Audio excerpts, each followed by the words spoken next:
नमस्कार, जय जिनेंद्र, जय श्री महाकाल। स्वागत है आप सभी का मेरे इस वीडियो में, जहां पर हम बात करेंगे गोल्ड की।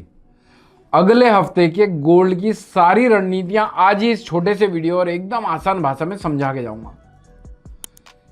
टेक्निकली, फंडामेंटली, साइकोलॉजिकली क्या करना है, क्या नहीं करना है, क्या करने से बचना है। अगला वीक बहुत इंपॉर्टेंट होने वाला है क्योंकि फेड की मीटिंग है जिसके रिजल्ट्स आने वाले हैं गुरुवार को, जो हमें इफेक्ट उसका देखने मिलेगा। हमारा बाजार जब बंद हो जाएगा तो बुधवार की रात में 11:30 बजे से 12 बजे के बीच में उसके रिजल्ट्स आएंगे और वो बनाएंगे बाजार को वोलाटाइल, और उसके पहले करेंगे बाजार कंफ्यूज। आप लोगों को मैं बता के जाऊंगा किसके ऊपर तेजी, किसके नीचे मंदी, अभी बाजार का क्या ट्रेंड है, पूरे अगले हफ्ते की एनालिसिस। फ्राइडे को जो वीडियो डलती है वो आप लोगों के लिए वीकली एनालिसिस होती है। मंडे को फिर डालते हैं वीडियो जो आप लोगों के लिए मंडे, ट्यूसडे, वेडनेसडे के लिए एप्लीकेबल होती है। वेडनेसडे को फिर डालते हैं वीडियो जो आप लोगों के लिए बुधवार, गुरुवार, शुक्रवार के लिए एप्लीकेबल होती है, और शुक्रवार को पूरी वीक की एनालिसिस में दे देता हूँ। क्विक रिव्यू करेंगे, पहले हमने बात क्या की थी, बाजार का ट्रेंड क्या बताया था, फिर बात करूंगा कि क्या आप लोग आगे आने वाले हफ्ते में कर सकते हैं। आखिरी तक बने रहिएगा वीडियो में, वीडियो बड़ा इंटरेस्टिंग होने वाला है। गलत काम करने से बचाने की कोशिश रहती है और गलत काम करने से बचेंगे तो स्वाभाविक रूप से जाओ माल कम होगा, जाओ माल कम होगा तो लाओ माल होगा, लाओ माल होगा या फिर जाओ माल कम होगा, कॉन्फिडेंस और डर दूर दूर तक पास में नहीं आएगा, कॉन्फिडेंस पास में रहेगा, डर दूर चला जाएगा। चलिए बात करते हैं मार्केट की। 1,49,900 का ब्रेकआउट जोन दिया था जो अब तक नहीं कट पाया। आज का लो है 1,50,750 का, यानी ये इस वीक का लो है। डिमांड जोन आप लोगों को मैंने बताया थे, ये अपना डिमांड जोन और ब्रेकआउट जोन एक ही था, तो बाजार ने करेक्शन दिए हैं, ब्रेकआउट नहीं दिया है। और उस वीडियो में एक बात करी थी, 1,53,800 के ऊपर निकलने के बाद तेजी ट्रिगर हो सकती है, जो 1,53,800 कट ही नहीं पाया। यानी भाई साहब लो भी अपना है और हाई भी अपना है। 1,54,750 जाने की पॉसिबिलिटी बताई थी 1,53,800 के बाद, लेकिन 1,53,799 का हाई लगाया, लेकिन 800 का हाई नहीं काट पाया। भैया आंकड़े खुद प्रमाणित करके देते हैं कि जो बंदा मेहनत कर रहा है उस पर दम है। बाय द वे, मेहनत कौन कर रहा है उसके बारे में भी बताना जरूरी है। मैं हूं अमित जैन, कंपनी का नाम है इंटेलिसेस वेंचर्स प्राइवेट लिमिटेड। सारे सोशल मीडिया में इंटेलिसेस इन्वेस्टमेंट एंड ट्रेडिंग के नाम से आप लोगों को मिल जाएगी। बाजार को एडवांस में जानना है कि कैसे चल सकता है, गलतियां करने से बचना है, तो आप इस चैनल को फॉलो करके जाइए। और अभी तक अगर आपको भरोसा हो चुका है तो जरूरतमंदों तक पहुंचाने में उनकी और हमारी दोनों की मदद कीजिएगा। अब लिख लो अगले वीक की एनालिसिस। देखो, आप कितनी भी लड़ाई झगड़े की बात कर लो, सार कब है? जब आप बाजार को सही से पार्टिसिपेट कर पाओ, वरना सब भ्रम है, सब मैनिपुलेशन है। आपको कंफ्यूज करने के लिए 10 न्यूज़ छोड़ी जाएंगी, 10 में से 8 बकवास होंगी और 2 काम की होंगी, लेकिन आप वो 8 के चक्कर में 10 पे भी भरोसा नहीं कर पाएंगे। अब ऐसी सिचुएशन में कंफ्यूजन दूर कैसे होगा? तो आंकड़ों से ही वो कंफ्यूजन दूर हो सकता है। अभी बाजार का ट्रेंड साइडवेज रह सकता है अगले बुधवार तक।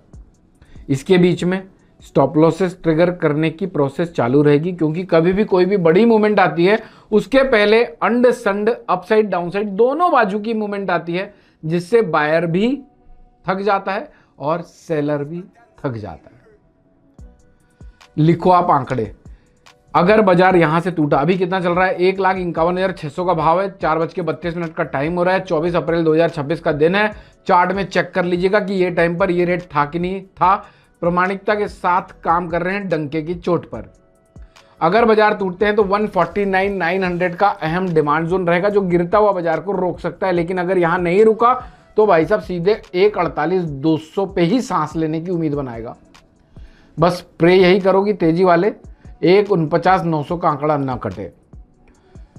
1,49,900 कटा तो 1,48,200 और 1,46,350 और वर्स्ट केस पॉसिबल 1,43,800। तेजी नहीं रखनी अभी। आखिरी में ये भी बताऊंगा कि कहां पर क्या कैसे कर सकते हो आप लोग। पहला सप्लाई जोन होगा 1,52,300 का। आज हम 24 तारीख पे खड़े हुए हैं, महीना खत्म हो रहा है। 1,52,300 के ऊपर निकलता है, रुकता है, टिकता है, क्लोज हो जाता है, तो हम पॉजिटिव मूवमेंट्स देख सकते हैं बाजार में। दूसरा सप्लाई जोन 1,52,800 और 1,54,800। 1,54,800 कटा तो सीधे 1,60 के लिए रेडी हो सकता है, लेकिन उसके लिए 1,52,300 के ऊपर क्लोज होना बहुत जरूरी है, और उसके बाद 1,54,800 को काटना। यानी मान लीजिए आपने 1,54,800 के ऊपर निकलने के बाद महंगा लिया, महंगा रोए एक बार, सस्ता रोए बार बार। 1,54,800 के ऊपर लिया तो आपके पास स्टॉप लॉस डिफाइन है 1,52,300 के नीचे का स्टॉप लॉस, फिर पकड़ के रखो तेजी को लंबी। अब लिख लो ब्रेकआउट जोन 1,53,800 का। एक 53,800 का ब्रेकआउट जोन अगर कट जाता है तो तेज मंदी नहीं रखनी है, फ्रेश तेजी करनी है तो एक 53,800 के बाद ही करनी है, यानी एक 52,300 के बाद हर्डल रहेगा ब्रेकआउट जोन का। और वैसे ही एक 49,900 का भी आंकड़ा है। यानी अब यहाँ से एक चीज़ डिफाइन कर देता हूँ, आप में से बहुत सारे लोग होंगे जो सांड होंगे, बहुत सारे लोग होंगे जो भालू होंगे। भालू, अब ये थोड़ा सा रूड लगता है मैं जब बोलता हूँ तो मुझे ही, सांड और भालू क्या है ये, तो भाई साहब हिंदी में बियर और बुल को सांड और भालू ही कहा जाता है। तो अगर आप सांड है, तेजी वाले खिलाड़ी हैं, तो आप 1,54,800 के ऊपर पार्टिसिपेट करिए बाजार को, या फिर ब्रेकआउट जोन के ऊपर भी स्टार्ट कर सकते हैं पार्टिसिपेट करना बुल बाजार को। और अगर तेजी यहाँ पर भी करना चाहते हो तो एक 49,900 के नीचे का स्टॉप लॉस लगा के रखिएगा। अब भालू लोग सुन लो, एक 49,900 के नीचे फ्रेश मंदी कर सकते हो, यहां करना है तो एक 53,800 के ऊपर का स्ट्रिक्ट स्टॉप लॉस मेंटेन करके चलना। बाकी शॉर्ट टर्म वीडियोस लाऊंगा जहां पर अगर कोई व्यूज चेंजेस होते हैं तो वहां पर अपडेट कर दूंगा। इंस्टाग्राम पे सुबह शाम 2 बार रील डालता हूं, आज भी डालूंगा। क्लोज टू क्लोज पेज पे बाजार की क्या पॉइंट ऑफ व्यू बनते हैं वो समझा के जाऊंगा। टाइमली अपडेट चाहिए तो चैनल को फॉलो कर लीजिए और बेल आइकॉन के नोटिफिकेशन को दबा दीजिएगा। सिल्वर की भी एनालिसिस दूंगा, बहुत सारे लोगों की पोजीशन रोल ओवर हो रही हैं, बहुत सारी क्लैरिटी वहाँ से भी मिल सकती हैं। तो आप लोगों को अगर सिल्वर के व्यूज़ को देखेंगे तो हो सकता है गोल्ड में आप लोगों के लिए वो हेल्पफुल हो जाए। बाकी ये वीडियो पसंद आई तो लाइक शेयर करिएगा। मस्त रहिए, स्वस्थ रहिए। लाओमाल हो रहा है तो जय श्री महाकाल लाओमाल के कमेंट्स कर दीजिएगा। Thank you so much for watching this video. जय हिंद, जय Bharat. Investment in securities are subject to market risk. Read all the related documents carefully before investing. Registration granted by SEBI in no way guarantee performance of us or provide any assurance of return to investors and traders.